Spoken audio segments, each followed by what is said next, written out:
Всем привет! Вы на канале Шить для себя, это удобно. Сегодня мы будем шить наряд для мамы, которая женит своего сына. Платье будет выглядеть в виде платья-футляра, и сверху кардиган, можно его назвать, с рукавом. Подкладки не будет. Сам кардиган будет сшит из кружева. Смотрите, какое красивое кружево. И цвет кружеву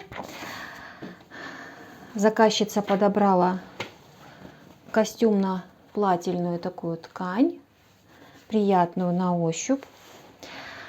Размер заказчицы не маленький, обхват груди 120, обхват бедер 140, но очень высокий рост, где-то около 1,80 м.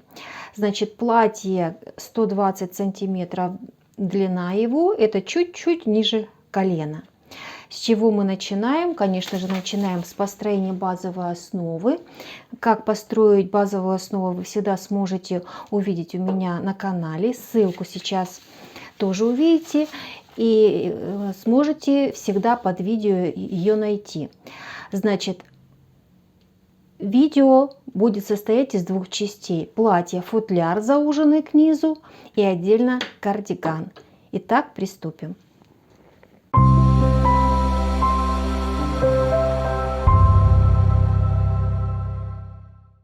Базовая основа мной построена. Объем груди прибавка составляет 10 сантиметров. И по этой базе я уже отшила макет. Вот у меня старая ткань была. Я выкроила нужный себе размер. И на заказчице уже все скорректировала. Выточка перенесена в бок. Сейчас я вам покажу, как это выглядит. Вот.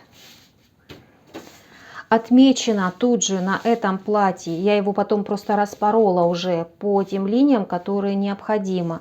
Тут же я отметила длину кардигана, это очень удобно. Отметили вырез по горловине. Вот. Самое главное, это выточка скорректирована, но в принципе у меня и получалась именно та, которая заложена в базовой конструкции по моему построению. Вот такой длины будет платье. Обратите внимание, зауженное к низу. Поэтому со стороны спинки будет шлица. Так выглядит спинка, уже откорректированная. Вот так. Все четко. Мне останется только вырезать и соединить по боковым плечевым швам и обработать проймы и горловину. Скорее всего, выточку я игнорирую, переведу ее в плечевой и здесь немножко срежу. Мне кажется, будет так лучше. Вот здесь будет шлица. И разрез сантиметров 25.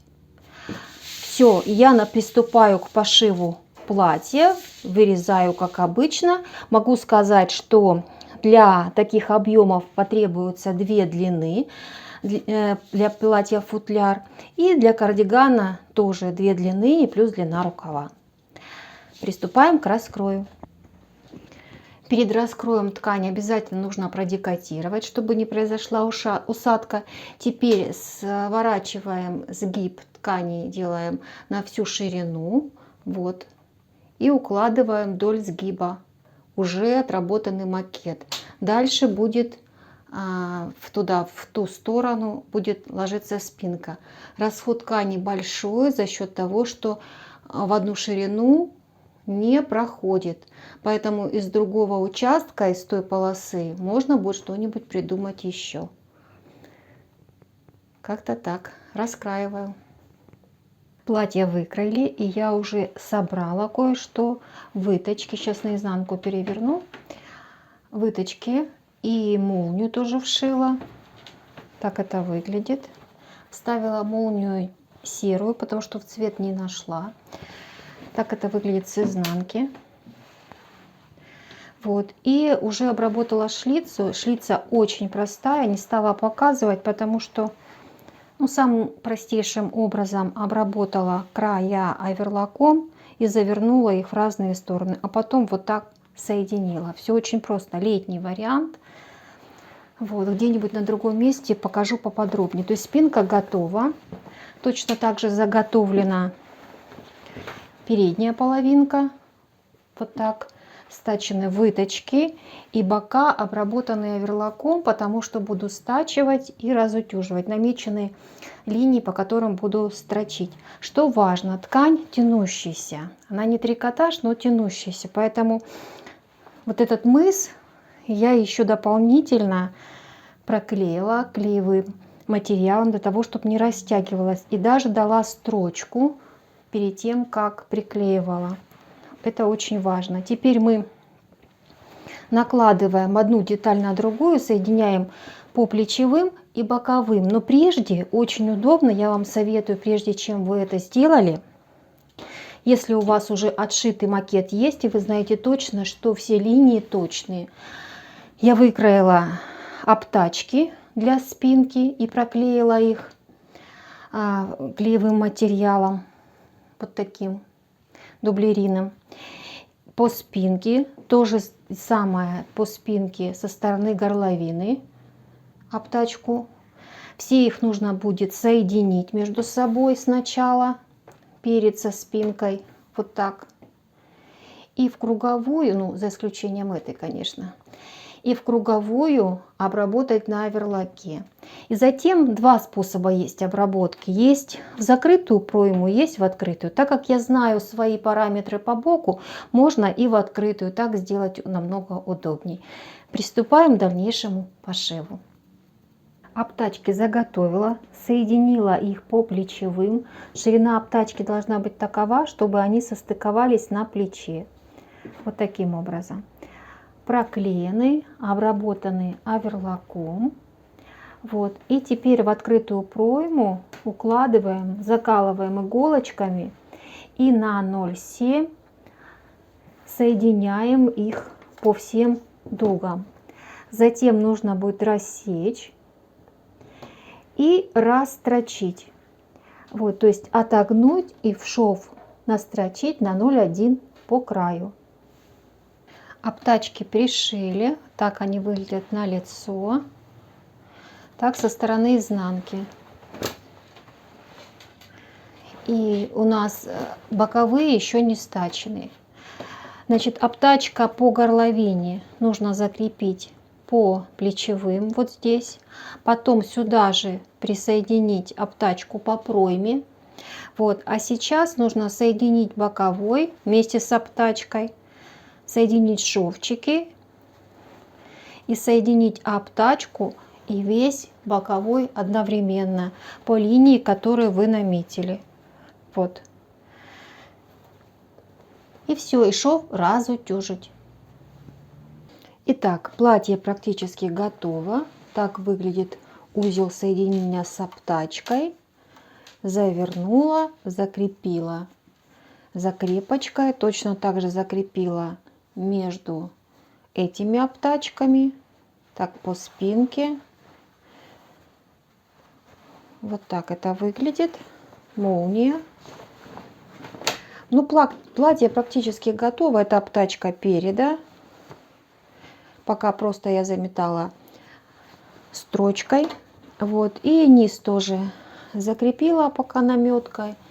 Будем точно уточнять уже на примерке на окончательную длину платья. Так выглядит обработанная шлица. Сверху настрочила. Вот. Так что платье получается. Надеюсь, понравится моей заказчице. Итак, боковые соединили. Так это выглядит на лицо. Здесь поставили закрепки. По обтачкам, естественно, везде расстрочка. Обтачки внутри соединили. Платье выглядит с лица.